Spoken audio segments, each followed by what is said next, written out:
ఎందుకంటే మీరు అల్లరి ఎంత బాగా చేస్తారో ఎమోషన్ కూడా అంతే బాగా పండిస్తారు. అవును, నాకు ఎమోషన్ చాలా ఇష్టం. బట్ ఎమోషనల్ డ్రామా ఒకటి చేస్తున్నాను నెక్స్ట్ ఇమీడియట్. సన్నీ అని కొత్త అబ్బాయి ఓకే. సితారాలో స్టార్ట్ చేస్తాం 2-3 monthsలో. ఓకే.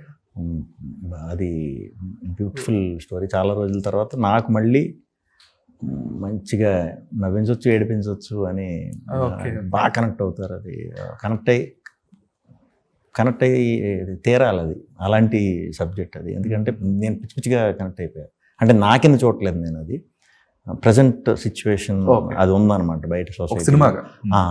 అది చూస్తున్నా సినిమాగా, నాకు అది భలే అనిపించింది. నాకు రావటం హ్యాపీ, దానికి బెస్ట్ ఇవ్వాలి.